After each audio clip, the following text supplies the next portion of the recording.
This is Jessica Taylor interviewing Ronnie Stubblefield at about 2 o'clock on June 15th, 2013 at the Edge Hill Service Station. And Mr. Stubblefield, can you please state your full name? Ronald Wade Stubblefield. What's your date of birth, if you don't mind me asking? 9/27/42. Okay, and where were you born? Mobile, Alabama. How did you end up here? The Stubblefields are original from Gloucester, but as you notice, the year 42, Second World War was going on. So my mother and father, they relocated for employment down south, and I just so happened to put a monkey wrench in their plans when I showed up. So anyway, that's why. That's why. I was born in Alabama. When did you move here? We came back home after the war in about 1948. Okay, so you have memory. Yes. Of Alabama. And no, I don't have any memory of Alabama. Oh. But we came back, and we've been back ever since.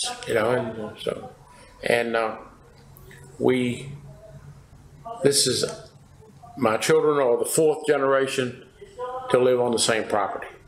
Which is where exactly? Hickory Fork Road, near Carter's Cove. How much land is that? It's roughly about 30 to 40 acres. Okay. And that's been in your family 4 generations? Yes. Okay. But beyond the war, what was your father and mother's names and occupations? My father was Wade Stubblefield, imagine that, and he was a civil service worker. My mother was a Grimstead, Sylvia Grimstead from Matthews. She was a homemaker. Both my parents are deceased, Okay, do you have any siblings? I have one sister, Rita. She was born down south as well, and she now lives in North Carolina, Elizabeth City. I don't see her as much as I'd like, but you know how that goes. Yeah. What does she do? She's a retired school teacher. Wonderful. What about you? What was your occupation? I'm retired, thank you. Okay. And I'm enjoying it. I just wonder why I hadn't done it earlier. And I'm just like, I'm going to kick myself for not retiring earlier. But I'm making up for lost time. That's right. What was it that you did? I worked at shipyard in Newport News. I had various jobs, moved up the ladder, whatever, and finally could see my way clear to retire. Okay. Thank goodness. So when did you start Newport News? Do you remember? It was in the 60s. I don't remember the exact. I've got it written down at home, but I really don't know the exact year. Okay. All right. And you went to high school here, yes. right? Gloucester High School. Yes. Do you remember your class year? 61. 61. Okay. So between 42 and 61. Tell me a little bit about Main Street. What's your earliest memory of Main Street? My earliest memory was coming through Main Street when I was just a kid with my parents going to see my mother's kinfolks in Matthews. And I was, of course, relegated to the back seat, and I was told to sit down. But of course, I like to stand up and look out. But I remember that there was no stoplights here. The circle was there as you see it today, and most of the structures were wood going along on both sides. And this light was the first light installed in Gloucester County. Not very popular at the time, but anyway, that's just the way it is. Mm-hmm. But it was, it was a courthouse, but it was very rural. No nightlife, nothing going on. When the sun went down, they rolled up the streets. That was it. Wait till tomorrow. What about the gas station? What was the earliest you remember of the gas station? I remember they always called the service station Captain Jack's station, Texaco station. And he had a one-armed man named Mr. Brown that was for one arm, he was very efficient. He did, unless you looked, you didn't realize he had one arm. He could pump gas, check your fluids under the hood, do just about anything, and carry on a conversation while he was at it. But that was real early. You got your windshield cleaned, checked under the hood. It was something that doesn't happen today. You know, you pump your own gas, pay with the card, and hit the road. But back then, everybody paid with cash, and of course, gas was cheap enough, 15, 20 cents a gallon, and had all your fluids checked and have a good day and all that stuff. It was very much a slower pace than it is today. And I didn't realize how sweet it was, how nice it was, but things change. When did you notice that change? When was the transition from slow to fast at a gas station? I would say in the 70s, you'd find them that were being phased out. Big corporations were coming in. It was hustle and bustle. Get them in, get them out. Let's go. Let's move on. And, you know, so the personalized services gone with the wind. So if you came here in high school, were you likely to linger, hang out and talk? Well, you could if somebody was there you knew. You know, pull out of the way, don't block the pumps, carry on the conversation. And, but, you know, more likely when you're a teenager, you don't want to linger too long in one place, at least I didn't. Okay, well, first of all, what was your first car? My first car was a used car, was a 1961 Plymouth.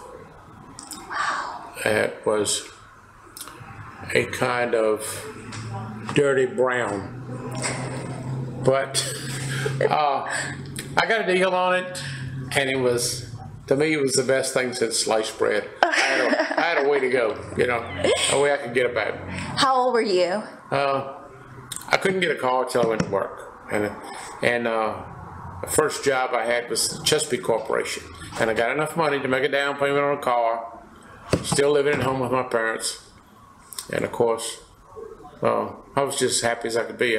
I had a car and a job. What else could a man want? But your priorities change. So were you still in high school at this time? No, I'd finished. You'd finished high school? Yes. So in high school, describe the kid that had a car. The kids that had cars were the privileged few. So only a few? Oh, yes, not many. The parking lot at the school was sparsely populated, shall we say. The folks that, professional people, the kids had cars. Okay. I did. Went to school, that's okay, that's fine. Okay, not to stoke the flames, but what kind of cars did they have? Did they have new cars? Did they have American-made cars? They had American-made cars, and they were used, but they were in good shape. They were in good shape. They were not junkers. Okay. If you had a car in high school, or if you knew someone that had a car in high school, what do you do on a Friday night? Let's see.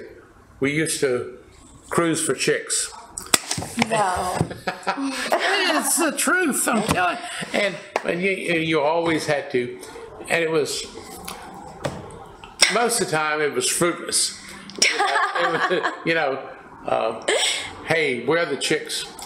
And, you know, like, we didn't know where to look. And it was probably a good thing. You can understand, I'm being truthful about this. No, I love it. And, you know, we always would go somewhere else, like go to Matthews, you know. You always hear, hey, there are plenty of chicks in Matthews. Where? On the side of the road? No, like no, at the, okay. You had a little restaurant over there, right next to Dunk's Theater. Okay, in Matthews. Yes, and you'd go over there. And of course, after you got over there, no chicks. You know, or they were taken, whatever, you know. But that was, that's part of evolution, part of growing up, you know. So these fictional chicks, Yeah. they went to Matthews High School. Yeah. Okay. What about the girls that went to Gloucester? Well, it was a dairy freeze down toward the point. Used to go there and, you know, ride around and look and see if anybody would talk to you. Most of the time, no. Yeah, I'm not talking to him. But anyway, it was, I guess you might say, part of getting your feet wet, getting into society, walking around fat, dumb, and happy, not realizing, you know, how the game is played, how the world is, that sort of thing. But you were successful, at least sometimes. Oh yeah, every now and then you play the game, and after a while you get somebody to talk to you, or somebody might go out with you. And then it's not like today. If you got a date, you had to go in the house, and you had to meet both mother and dad, and you couldn't be. Don't be sitting out in the yard and toot the horn and expect her to come out and get in the car. That did not happen. You had to go inside, and you had to sit down. And this was, I guess, a eyeball approval to make sure that you are decent enough to go out with my daughter. And then you also got this is the time she's supposed to be back home.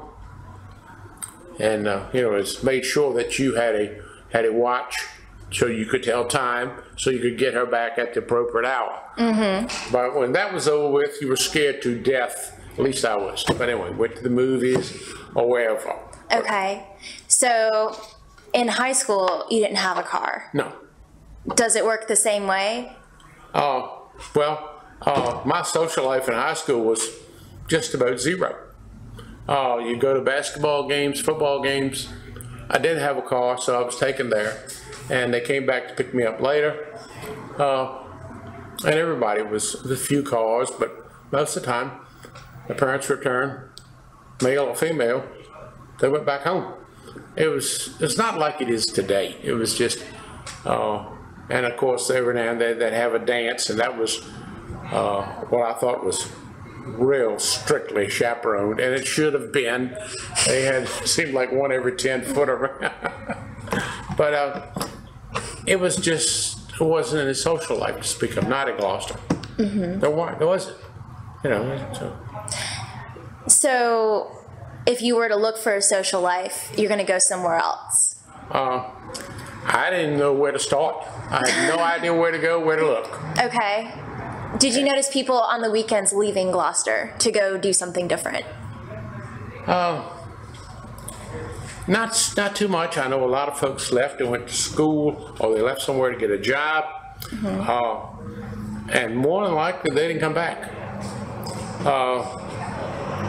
It just wasn't anything going on in Gloucester. Wasn't it? You know, it's welcome to the world, see what you can do, get your job, and go from there. And where I was going from there, I had no idea. You know, I'm here. Okay. Did your parents provide you with direction in that sense? I got a lot of directions from both parents, especially my mother would proceed to tell me what I need to do and what I didn't need to do. And of course, most of that was a wet blanket on your plans. Just like my mother used the phrase, Ronnie, do not hang out at these beer gardens, which was that was the word back then for a beer joint. Or a watering hole. It says, do not hang out, watch who you associate with. You know, and it was always, I don't know what it's like to go there. You know, hey, I certainly would like to try that out, but they already knew. And they were just trying to keep me from the pitfalls, so to speak. Well, then that begs two questions.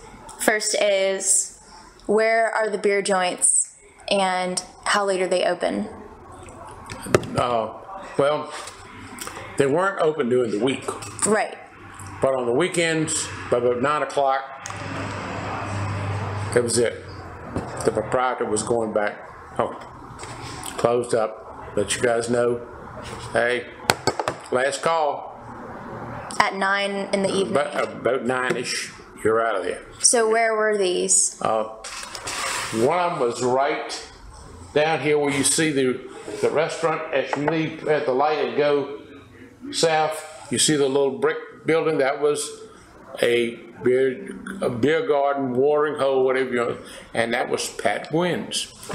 And you know, he's very straight-laced for somebody doing that sort of business. I mean, you know, he didn't use profanity, ran a tight ship, didn't like what you were doing, hit the road, out. And it was, let's see, it was one here, and then right here where you see the laundromat back this way a little bit was one right there, a little frame, rinky-dinky building. And I forget who ran that. That was about all that was going on as far as the watering holes in Gloucester. Okay. Courthouse per se. And they're just vacant during the week. They're not used. Yeah, well, they were probably open in the daytime.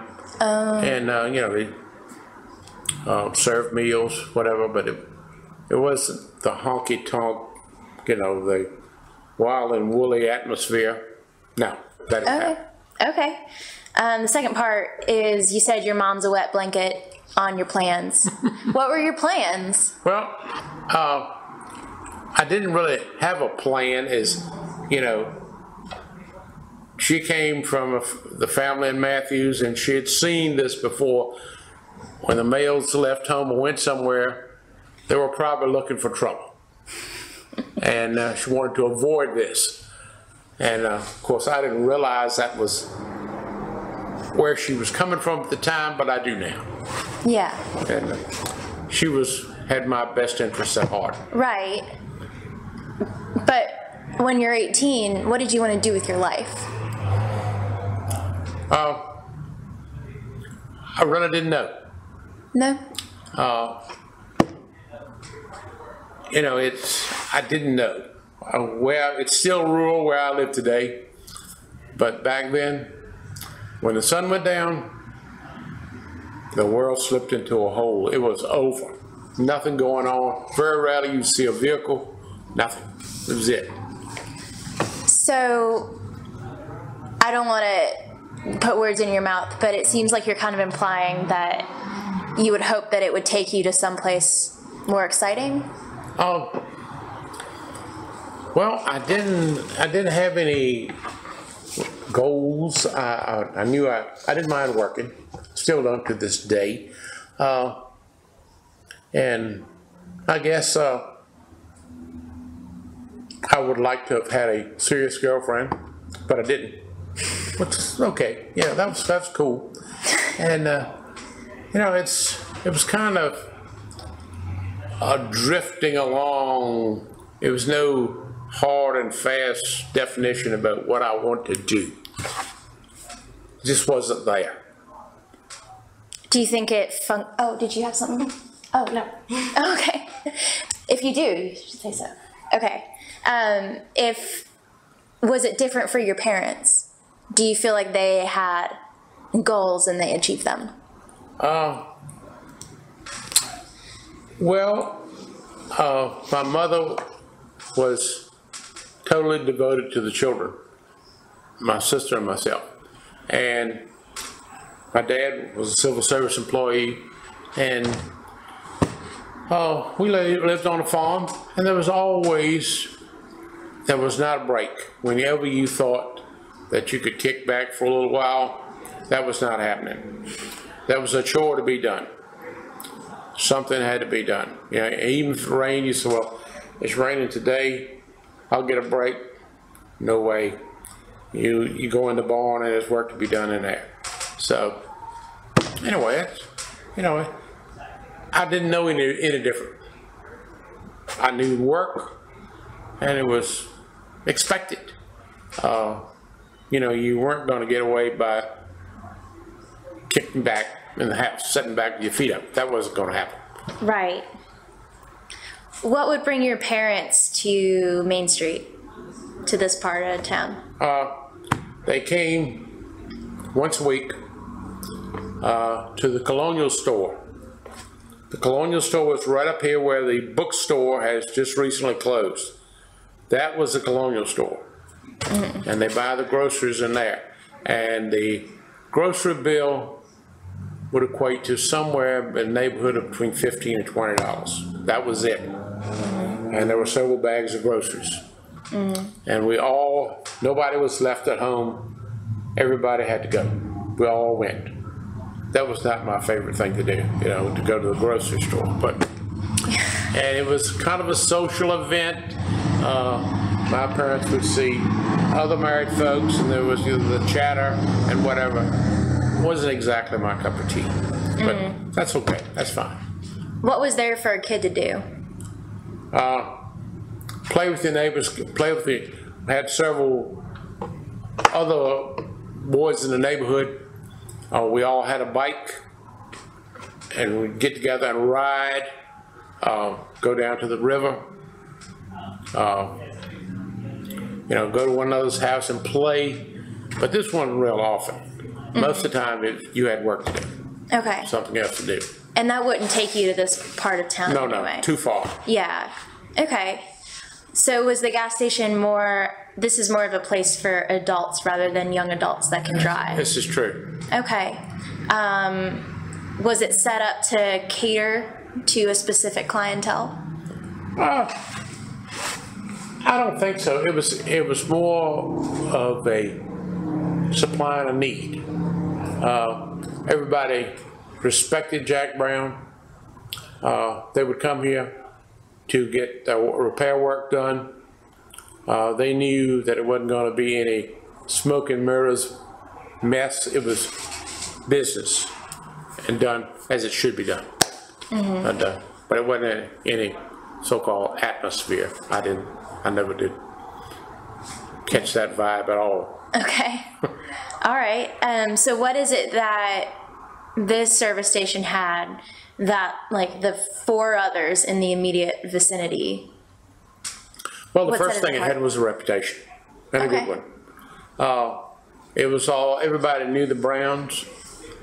He was called Captain Jack, and that went a long way in that day and time. You come there because it wasn't any gray area. This was just where you went to get your gas. Yeah. So. You've been here with your parents, and you came after you got your dark brown Plymouth. Yes. How did Captain Jack treat his clientele? He was fair. He was a businessman. But most of the time, he was not here. He had people hired to, take care of the pumps. You had one side, I think this was the bay where the oil was changed and the service was done. The other side was where, if you wanted to wash, you had a hose rigged up over there, you wash your car if you want. And there never was a charge for washing your car. Wow. Not like it is today. Yeah. You got to shell out bucks to get your car washed, or do it yourself, whatever. Yeah. But he had this oil company to run, which is in Matthews and Gloucester, and he might swing in here for whatever reason, but most of the time he was not here. So beyond the one-armed man, who else was here? I remember a couple of young folks used to work here, on the weekends maybe. I don't remember exactly who they were. It was on an as-need basis, but most of the time it was one person here. That was it. Just one person. There wasn't that much business. It was just, he is back there watching the pumps.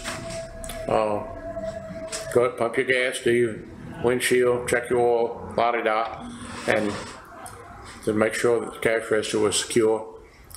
Didn't have any, I never have heard of anybody.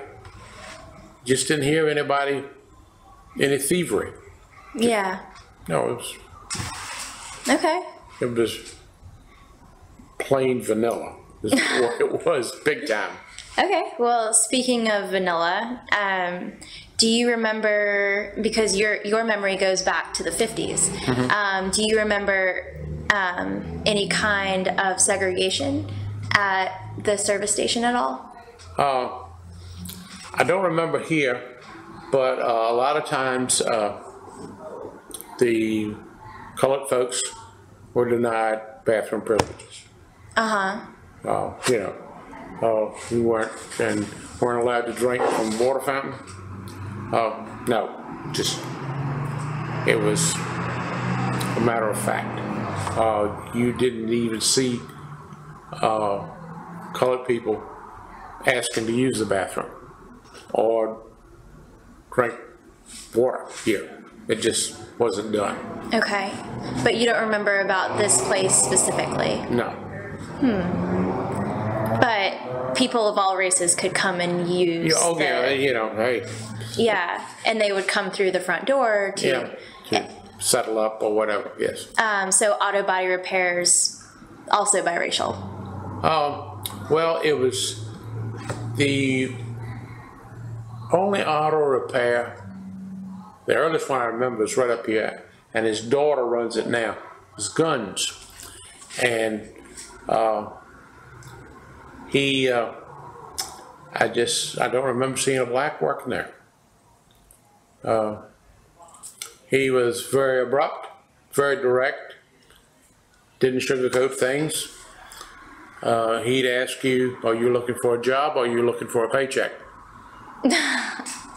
Straight to the point. And there was just some white folks working there. That was it. Yeah. So, yeah. And, but now, Thomas Calhoun Walker lived right up here on the hill where you see the house that's boarded up now. And he was a lawyer in the county. I think the first person of color to be a lawyer, and he was respected. But he earned the respect. Nobody had anything derogatory to say about it. Okay. But it was, I guess what I'm trying to say, it was a different world back then. Right. The Civil War had not sunk in, so to speak. But of course the world's changed now. But back then, no. And, he made big strides in the county as far as property owner, as far as education. He came back to Gloucester and went to work. Yeah, but he's exceptional in a lot of ways. One of the very few you see, So for the average black person that lived here in the 50s, did they even have a car? If they had one, it wasn't reliable. And most of them, the blacks left. Use this example, the Ferries that live in the upper part of the county. Right after the Civil War, 1865, it ended. A lot of blacks left, went to cities, went north, Philadelphia, New York, and just walked out on the land, just left it. Well, the Ferries were, I guess, had the foresight to buy the land up for taxes. And the descendants are still today big landowners in Gloucester. And a lot of that land, it just fell in their lap. Nobody wanted it. You pick up the taxes on it, it's yours. So that's really interesting. It wasn't anything to do. The blacks had a small plot of land. There wasn't a market. It wasn't anything. It was a kind of a dead-end road for most everybody. So they left, went to the big cities to get a job. Not just the blacks, a lot of whites. I had an uncle that left here, and he said he just had it with the work.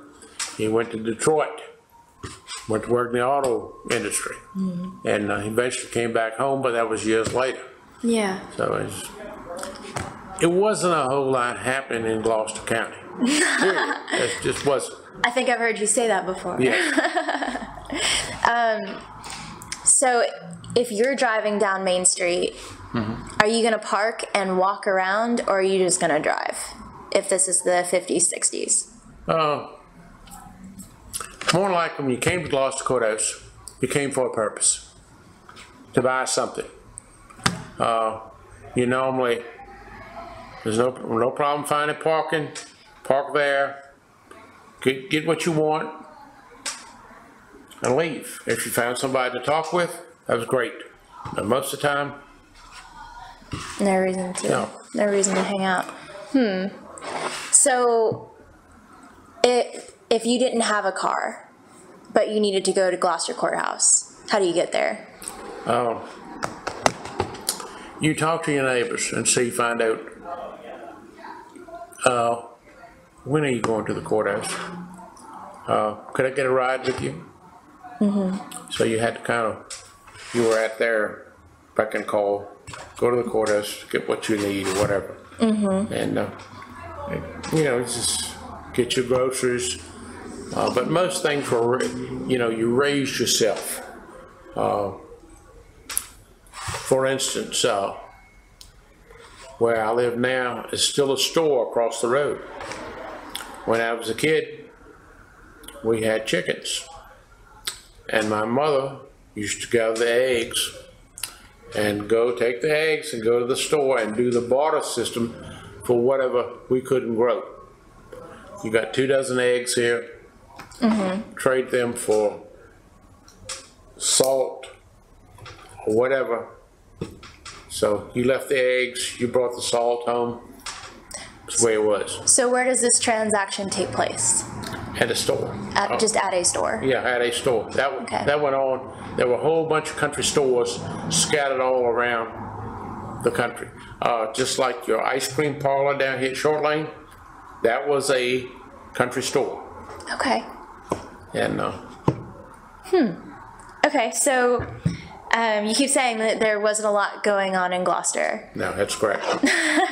So do urban settings provide or offer more freedom and outlets for enterprise, and you can kind of go places and tourists come here, but is something lost in the shuffle? Well, I think it's hard to say. You should have some incentive to move up. Someone maybe to open a door, not so much open a door, but leave the door ajar, saying, hey, there's more to life than this. Here's what you can do. It was another day, another time, and it was just not like today. Right. Okay. So what's the biggest change that you've seen just in this strip of land? There's a whole lot. There's all sorts of industry now. You have a Southern States over here, which you didn't have before, and they mainly cater to the farmers, which are quite a few in Gloucester. But you can go in Southern States and get any kind of garden supply, anything you want. It's expanded from what it used to be. It used to be just that little building now where there's a lawnmower repair. But that was Southern States, where you buy your seed, even order your little baby chicks. They used to come in the mail. Oh my God. They were in a box, holes in the box, and you order and pay for it prior to. You can get biddies. I think it started at 25 biddies for so much. They always put in a couple extra because a couple of them are not going to make it. And then you get a call, you go get your biddies. And there you walk in, you hear them cheeping, and then you take them home and Wow. go from there. Wow. And I remember, I look forward to that. Going and picking up the biddies at the post office. it sounds corny, it sounds crazy, but you take the box top off and you look at them, and of course you get scolded. Don't be playing with the biddies. They're not a plaything. Of course you want to take them out, but feed them, take care of them, because they're the meal ticket. They were going to be either lay eggs or be fried chicken on the table after a while. Right. And I had a hard spot about seeing chickens get executed. I didn't like it. But I realized it was a necessity. But I did like fried chicken. But I didn't want to be party to, get the chicken and here comes the Grim Reaper. It's over. But that was the way it was. If you're going to have chicken, you had to start from scratch and have your own fried chicken. You don't go to the Colonel back then. It wasn't the Colonel wasn't here. I guess that's fair. Yeah. I guess that's fair. So, speaking of the KFC and the other kind of marks of a bedroom community that you kind of find around here, how do you feel about the construction that sort of facilitates the population growth? I like rural life. It's in me. But I also enjoy the fruits of, hey, if you want so-and-so, you just get a few minutes drive, you can get it. Fast food, that sort of thing. I appreciate that. But on the other hand, I wish it would slow down somewhat. It is, going gangbusters every time you turn around. Something else is getting a new franchise is here. But it's nothing I can do about it. And I guess it's okay. Okay. Do you see maybe a role for preservationists and people like that to play in kind of? Well, I think preservation is okay if you can get away with it. But if it stands in the way of progress, it's not going to happen. Just think about how many historical sites have been lost in Gloucester. You don't even have a handle what's been lost, and it's all in the name of business. It's covered up. I know where a whole lot of private graveyards are. They've been turned into fields, cemented over. They're gone. I have a graveyard on my property. My father told me that it was a slave graveyard, but there's no stones there. There's just the indentations in the ground, and that's all I ever remember. Mm-hmm. But and someday something will happen to it. I don't know, but that's just one. There are a lot of them around here. Yeah. Well, that's a really good example to compare between, how we value local and family places to now where it's a little harder to even locate where that value lies. Right. That's wonderful.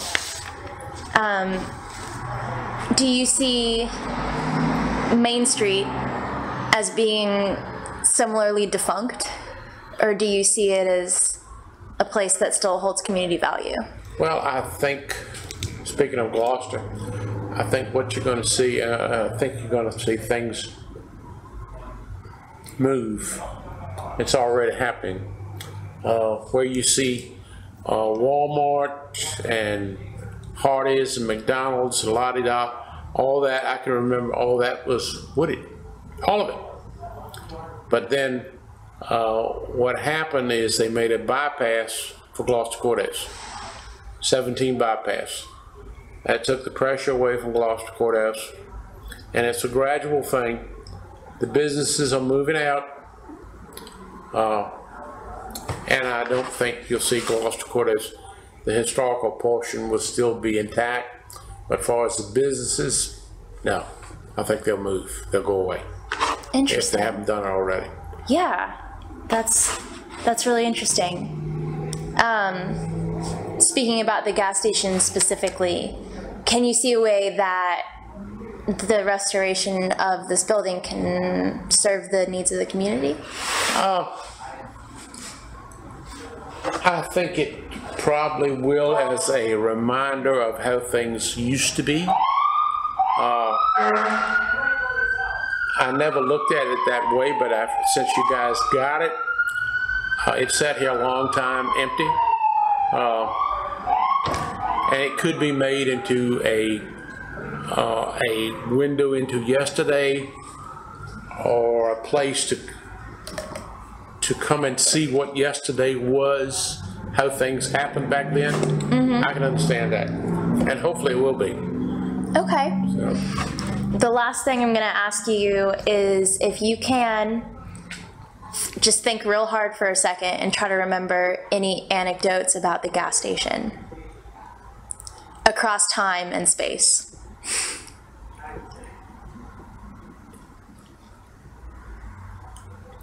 I do remember, it was universally done, when the one-armed Mr. Brown would check your oil.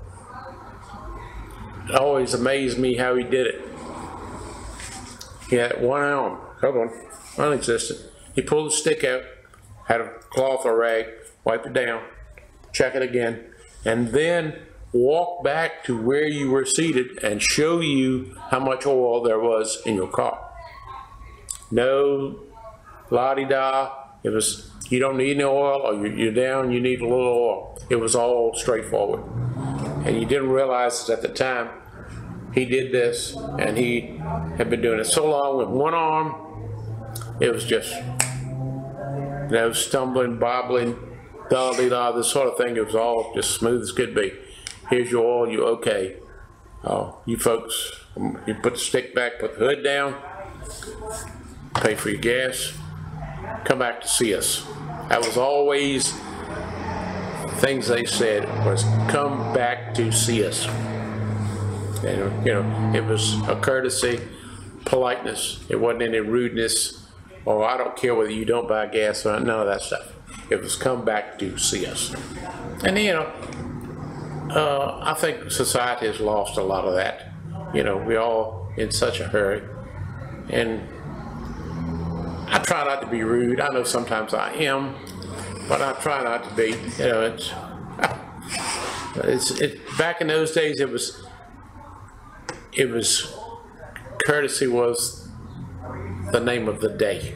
That was what was going on here. Everybody was nice. I didn't ever see any, you know, this finger pointing and irate and all this crap. No, didn't happen. Okay. Do you have anything you want to add?